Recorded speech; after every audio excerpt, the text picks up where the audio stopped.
नमस्कार दोस्तों, हमारे हिंदी स्टोरी चैनल में आपका स्वागत है। हमारी आज की कहानी है मेरे हमसफ़र। बस सफ़र हमारा है, बाकी सफ़र के किस्से हैं। जो साथ चले वो हमसफ़र, जो छूट गए वो किस्से हैं। मैंने सपने में भी कभी नहीं सोचा था कि मैं जिसे इतने सालों से प्यार करती हूँ और सोचती थी कि हमेशा करती रहूँगी, लेकिन मैं आज उसे किसी और की बाहों में देख रही हूँ। यह मेरे साथ कैसा भद्दा मजाक है, या किस्मत मेरे साथ ऐसा घटिया मजाक कर रही है। यह देखकर मुझे कुछ भी समझ में नहीं आ रहा था। मेरा नाम सुगंधा है। मैं योगेश से बहुत प्यार करती हूँ। हम दोनों पिछले 6 साल से रिलेशनशिप में थे, लेकिन मैंने कभी भी नहीं सोचा था कि आज मेरे साथ ऐसा होगा।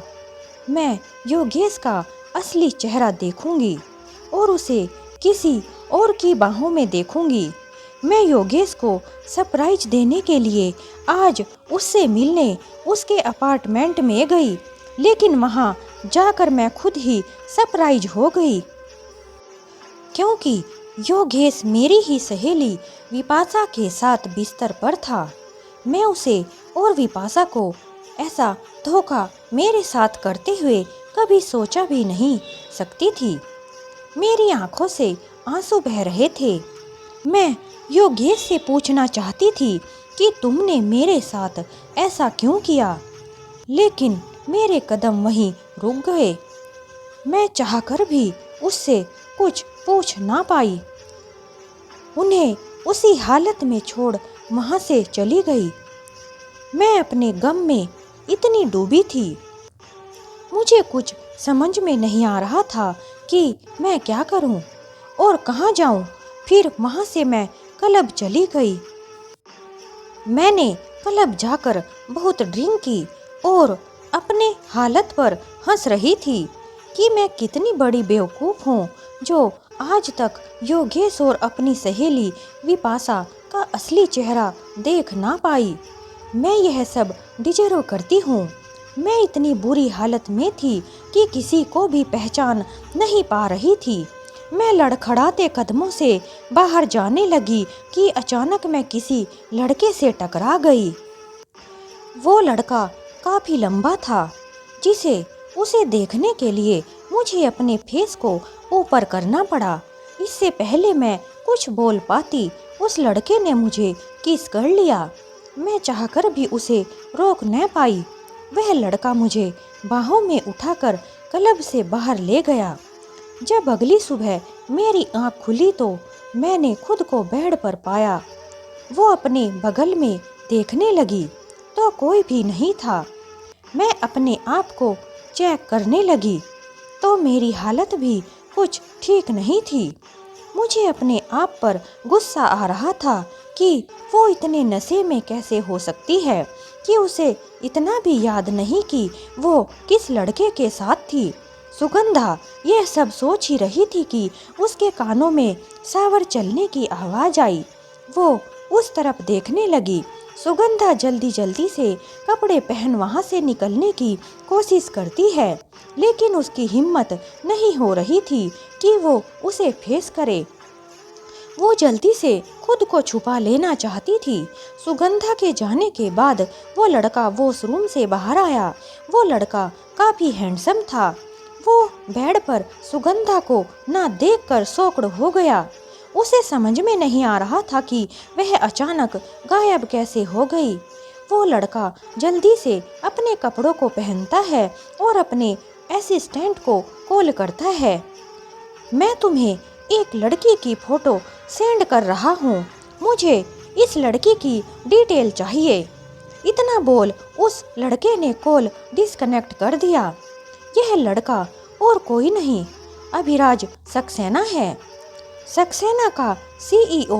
उसे पहली नज़र में ही सुगंधा से प्यार हो गया था। वो सुगंधा को किसी भी कीमत में अपना बनाना चाहता था। इससे पहले वो सुगंधा से बात करता, उससे पहले ही वो गायब हो गई।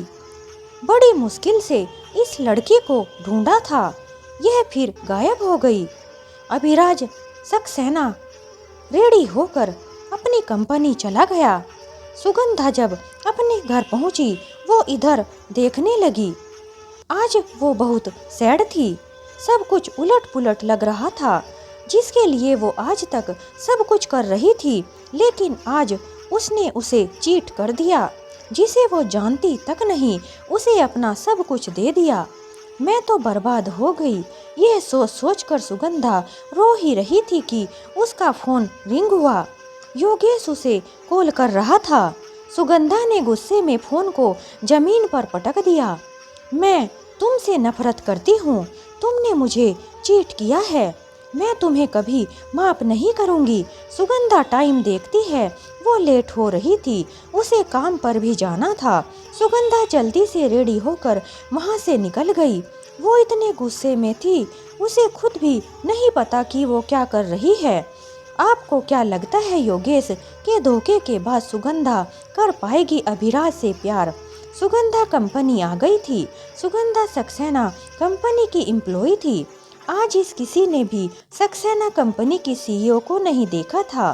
कंपनी में सीईओ के बारे में काफ़ी अफवाह फैली रहती थी कि उसे लड़कियों में कोई इंटरेस्ट नहीं है, इसलिए वो सबसे दूर रहता है और कभी भी किसी के सामने नहीं आता था। लड़कियों में सीईओ के बारे में हमेशा गॉसिप होती रहती थी, लेकिन हमारी सुगंधा तो बहुत सैड बैठी थी। कल उसके साथ इतना कुछ जो हो गया था, उसे लड़कियों की बातों से बिल्कुल फर्क नहीं था। सुगंधा हमेशा यही बोलती थी, हमें उसके सपने नहीं देखने चाहिए जो हमारी औकात से बाहर हो। बस सब सोचती थी कि आज सुगंधा चुपचाप बैठी है, उन्हें कोई लेक्चर नहीं दे रही, पर उन्हें क्या पता सुगंधा इस टाइम की सिचुएशन से गुजर रही है। सीईओ का केबिन सभी राज सक्सेना किसी प्रिंस की तरह अपनी चेयर पर बैठ काम कर रहा था। अभिराज के हाथ कुछ टाइप कर रहे थे। केबिन का डोर ओपन हुआ। असिस्टेंट अभिराज की ब्लैक टी लेकर आया।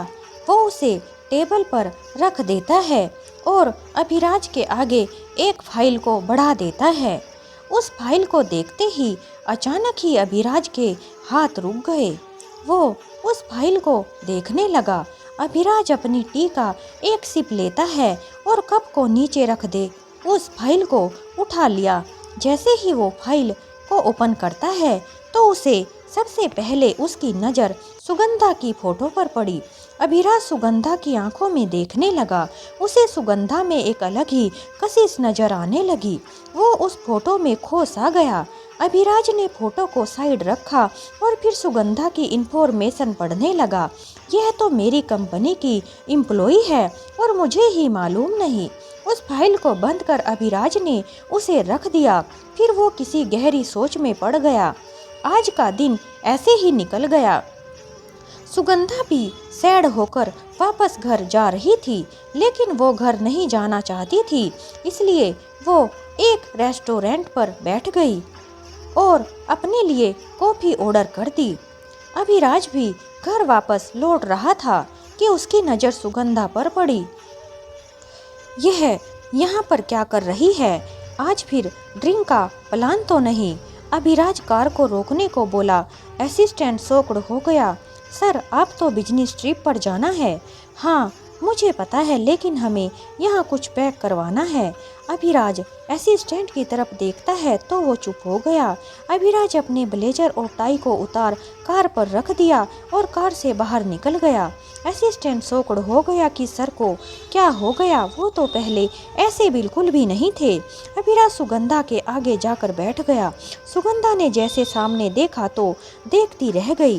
इतने हैंडसम लड़के को उसने अपनी लाइफ में पहली बार देखा।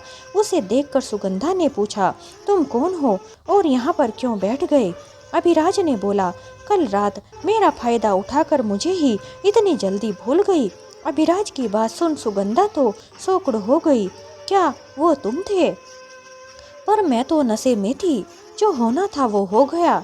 सुगंधा की बात को बीच में काटते हुए अभिराज ने बोला, तुम इतनी आसानी से कैसे बोल सकती हो?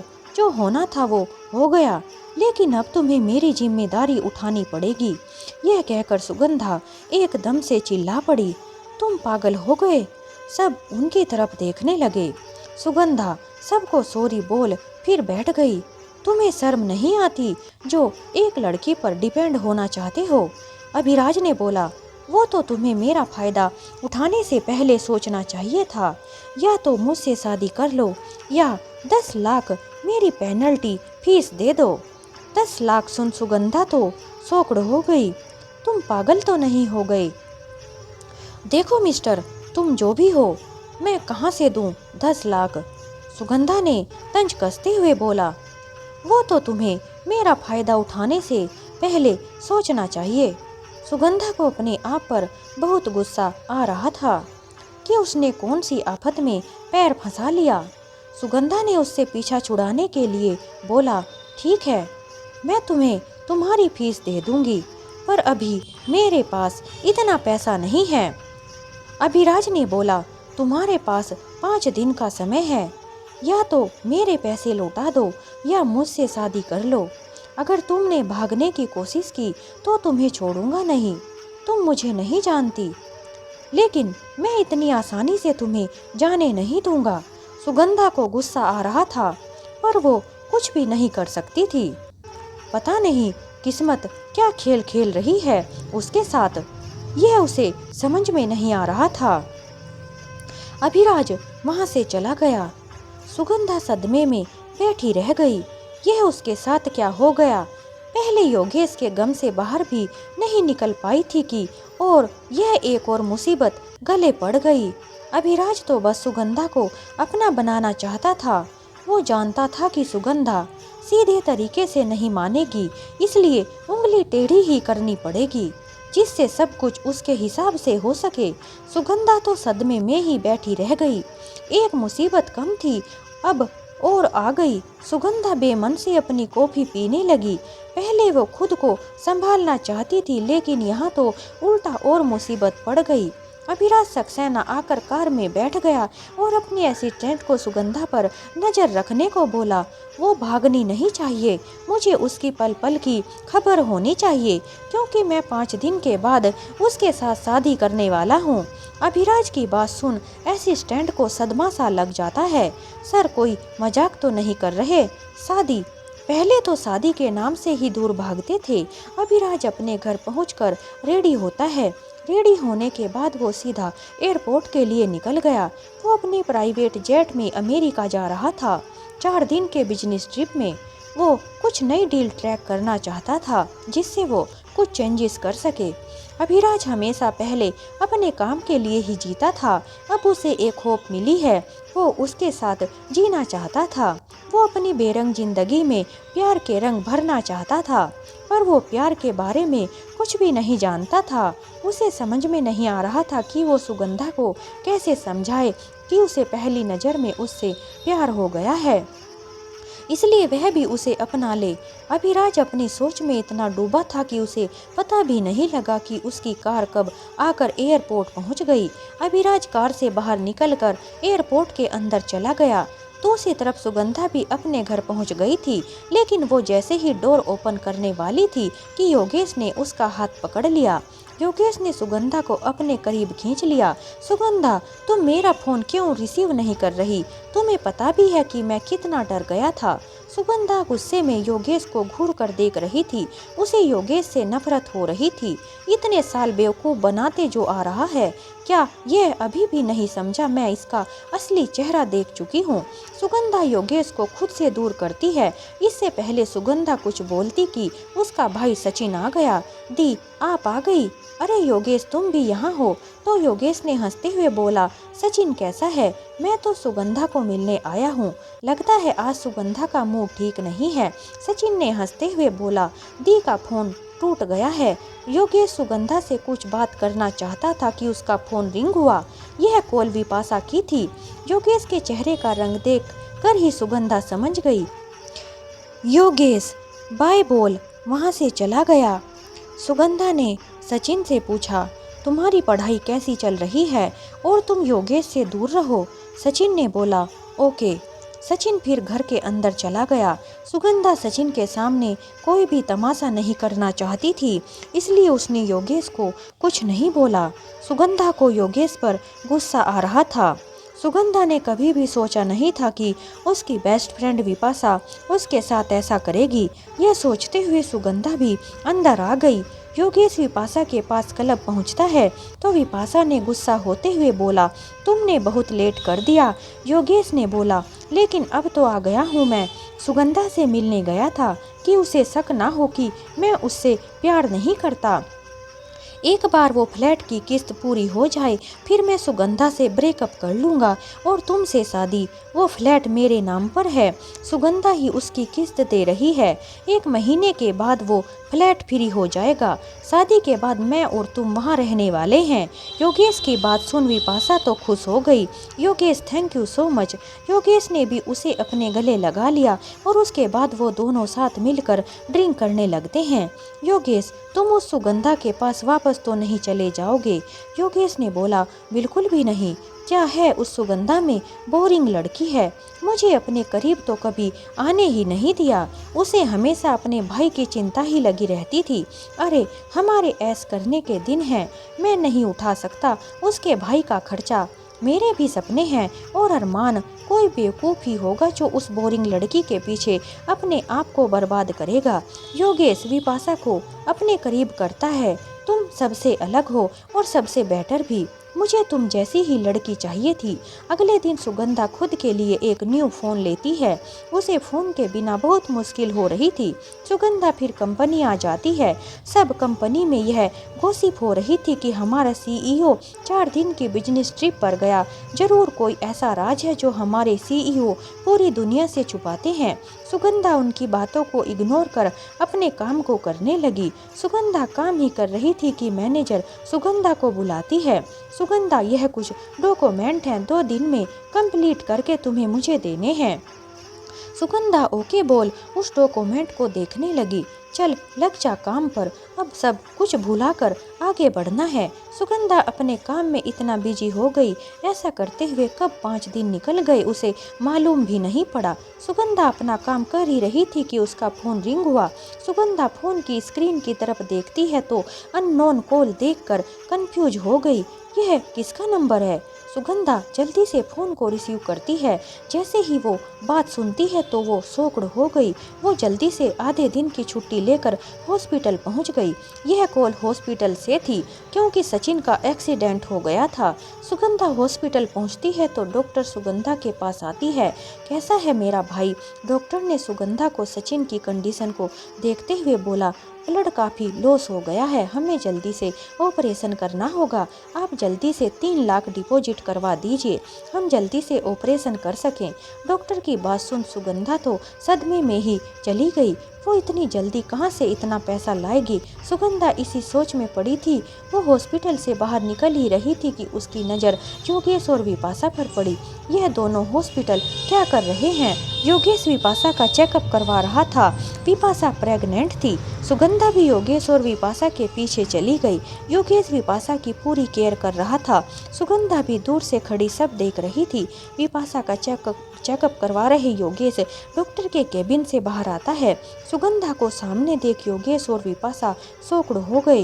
योगेश ने जल्दी से विपाशा के हाथ को छोड़ दिया। विपाशा के हाथ से रिपोर्ट नीचे गिर गई। विपाशा आगे बढ़कर उस रिपोर्ट को उठाती है। योगेश ने बोला, तो विपाशा की तबीयत ठीक नहीं है, इसलिए मैं उसकी हेल्प के लिए आया था। लेकिन सुगंधा की नज़र रिपोर्ट पर थी। सुगंधा ने विपाशा के हाथ से उस रिपोर्ट को ले लिया और पढ़ने लगी। प्रेगनेंसी की रिपोर्ट देखकर हैरान हो गई। योगेश ने जब देखा कि सुगंधा को सब कुछ पता चल चुका है तो वह बहाना बनाने की कोशिश कर रहा था, लेकिन सुगंधा ने उसकी एक ना सुनी और उसे कहा, मुझे तुम लोगों से ऐसी उम्मीद नहीं थी। तुमने मेरे साथ धोखा किया है। मैंने तुम दोनों के ऊपर कितना विश्वास किया था, लेकिन तुमने तो मेरी पीठ पीछे ऐसा काम किया कि मुझे तुम दोनों के ऊपर घिन आ रही है। आज के बाद तुम दोनों मुझे अपनी शक्ल भी मत दिखाना। मुझे तुम दोनों से नफरत है। अच्छा हुआ जो तुम्हारी फितरत मुझे पहले ही पता चल गई। वरना बाद में पछताना पड़ता। दूर हो जाओ मेरी नज़रों से। अगर दोस्त तुम्हारे जैसी होती है तो मुझे दोस्ती के नाम से ही नफरत हो गई है, जो अपनी ही दोस्त का घर उजाड़ने से पहले एक बार भी नहीं सोचा। इतना कहकर सुगंधा ने उस रिपोर्ट को योगेश के ऊपर फेंक दिया और वहाँ से अपने भाई के पास, जो अभी अभी हॉस्पिटल में एडमिट हुआ था, चली गई। सुगंधा को अब योगेश और विपाशा की सारी सच्चाई मालूम हो गई थी। दूसरी तरफ जब डॉक्टर ने 3 लाख रुपए की डिमांड की तो सुगंधा के पास इतने पैसे नहीं थे कि वह डिपॉजिट कर सके। वह अपने भाई की वजह से बहुत परेशान हो रही थी कि तभी उसके मन में अभिराज सक्सेना की कही हुई बातें याद आई, जिसमें उसे 5 दिन बाद शादी करने के लिए कहा था। सुगंधा अपने भाई से बहुत प्यार करती थी और अपने भाई की जान बचाने के लिए किसी भी हद तक जा सकती थी। इसलिए सुगंधा ने फ़ोन उठाया और अभिराज सक्सेना को फ़ोन किया और बोला कि वह शादी करने के लिए तैयार है, लेकिन उसे इसी वक्त 3 लाख की ज़रूरत है। अगर वह उसे दे सकते हैं तो वह अगले ही दिन उसके साथ शादी कर लेगी। अभिराज के पास तो पैसे की कोई कमी ही नहीं थी। सुगंधा की यह बात सुनकर वह बहुत खुश हुआ, क्योंकि उसकी इच्छा जो पूरी होने जा रही थी। उसने पूछा, तुम्हें इतने पैसे क्यों चाहिए? सुगंधा ने अभिराज को सब कुछ बता दिया।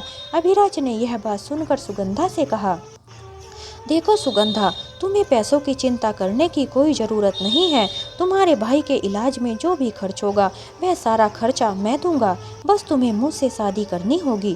तुम्हारे भाई को मैं कुछ भी नहीं होने दूंगा। अभिराज सक्सेना की यह बात सुनकर सुगंधा को एक राहत की सांस मिली। फिर उसने सोचा कि अगर मुझे अपने भाई की ज़िंदगी बचाने के लिए अपनी जान भी देनी पड़े तो मैं खुशी खुशी देने के लिए तैयार हूँ। यह तो शादी की बात है। सुगंधा ने अभिराज सक्सेना को शादी के लिए हाँ कर दी। अभिराज सक्सेना अपनी ट्रिप से वापस आ गया था। वह तुरंत ही सुगंधा के पास अस्पताल में पहुंच गया और उसके भाई का अच्छे से इलाज करवाया। यह देखकर सुगंधा अभिराज की तरफ आकर्षित होने लगी, क्योंकि अभिराज इतना भी बुरा इंसान नहीं था जितना वह सोच रही थी। अगले दिन अभिराज ने कहा, 2 दिन बाद तुम्हारे भाई के अस्पताल से छुट्टी हो जाएगी तो ही हम शादी करेंगे। यह बात सुनकर सुगंधा उसकी तरफ हैरानी से देख रही थी, क्योंकि वो इंसान शादी के लिए इतनी जल्दी कर रहा था। वह उसके भाई की वजह से 2 दिन बाद शादी करने को तैयार है। 2 दिन के बाद उनकी शादी का फंक्शन था। अभिराज सक्सेना की शादी के बारे में चर्चाएं होने लगी, क्योंकि जो लड़का शादी नहीं करना चाहता था, अचानक ऐसा क्या हुआ कि वह शादी करने के लिए तैयार हो गया। ऐसी कौन लड़की मिल गई जो अभिराज को पसंद आ गई? यह देखने के लिए सभी लोग बेसब्री से इंतजार कर रहे थे। योगेश और विपाशा के कानों में भी जब यह बात गई तो उन्हें भी बहुत हैरानी हुई।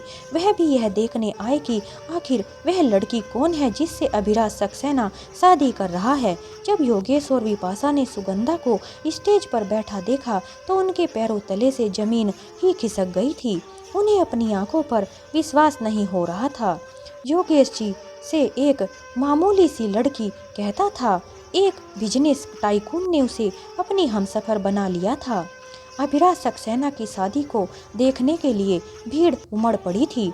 सुगंधा शादी के जोड़े में इतनी खूबसूरत लग रही थी जैसे कोई अप्सरा आसमान से उतर कर आई हो। वह पैरों से सर तक गहनों से सजी हुई थी, क्योंकि वह एक बहुत बड़े बिजनेसमैन की पत्नी जो बनने जा रही थी। सुगंधा को देखकर विपाशा और योगेश हक्के बक्के रह गए थे। सुगंधा ने अपना फ्लैट भी अपने भाई के नाम कर दिया था। योगेश को वहाँ भी मुंह की खानी पड़ी।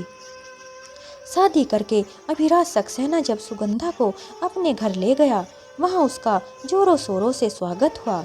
अभिराज सक्सेना ने अपनी शादी की रात फिर सुगंधा को वह सब बातें बता दी जिसकी वजह से उसने उससे शादी की थी। अभिराज ने सुगंधा से कहा, मैंने जब पहली बार तुम्हें देखा था, इस समय मैं सोच लिया था कि अगर मेरी पत्नी कोई बनेगी तो वह तुम बनोगी, कोई और नहीं। इसलिए तुमसे शादी करने के लिए जो शर्त मैंने रखी थी वह तो बस इसलिए रखी थी कि तुम मना ना कर सको, और कुछ नहीं। क्योंकि जब से मैंने तुम्हें देखा था तुम्हारे ही ख्यालों में खोया रहता था और तुमसे शादी करने के लिए किसी भी हद तक जाने को तैयार था, क्योंकि मुझे तुम एक बहुत अच्छी लड़की लगी जब मैं तुम्हारे बारे में खोज खबर निकाली तो पता चला कि तुम और लड़कियों जैसी बिल्कुल भी नहीं हो, जो पैसे के पीछे भागती है और हर रोज लड़के बदलती है। तुम एक बहुत ही शरीफ लड़की हो, साथ ही साथ बहुत सुंदर और समझदार भी हो। मुझे तुम्हारी जैसी ही लड़की की ज़रूरत थी और उस रात हमारे बीच ऐसा कुछ भी नहीं हुआ था जैसा तुम सोच रही हो। मैंने तो तुम्हें यूं ही कह दिया था क्योंकि मैं तुम्हें किसी भी कीमत पर पाना चाहता था। मैं एक अनमोल हीरे को खोना नहीं चाहता था और आज मैं तुम्हें अपनी पत्नी बनाकर बहुत खुश हूँ। सुगंधा ने जब उसकी सारी बातें सुनी तो उसने कहा, अच्छा तो मिस्टर अभिराज सक्सेना तुम मेरा बुद्धू बना रहे थे। मुझे तो लगा था कि मैंने तो अपना सब कुछ गवा दिया है। यह सोच सोचकर मेरी तो नींद ही उड़ गई थी। तुम देखना, अब मैं तुम्हारी पत्नी बन गई हूँ। अब मैं तुम्हें कितना परेशान करूँगी यह तुमने सोचा भी नहीं होगा। इतना कहकर जोर जोर से हंसने लगी। यह बातें उसने गुस्से में नहीं बल्कि प्यार से बोली थी और मजाक में। सुगंधा भी इस शादी से खुश थी क्योंकि उसने कुछ भी गलत नहीं किया था। अभिराज सक्सेना की वजह से उसके भाई की जान भी बच गई थी, इसलिए उसकी नज़रों में अभिराज सक्सेना की इज्जत कई गुना बढ़ गई थी। तो दोस्तों, हमारी यह कहानी समाप्त होती है। अगर आपको हमारी कहानी थोड़ी भी अच्छी लगी हो तो हमारे चैनल को लाइक करें, शेयर करें, सब्सक्राइब करें। हमारी कहानी सुनने के लिए आप सभी का बहुत बहुत धन्यवाद। एक नई कहानी के साथ हम आपसे फिर मिलते हैं।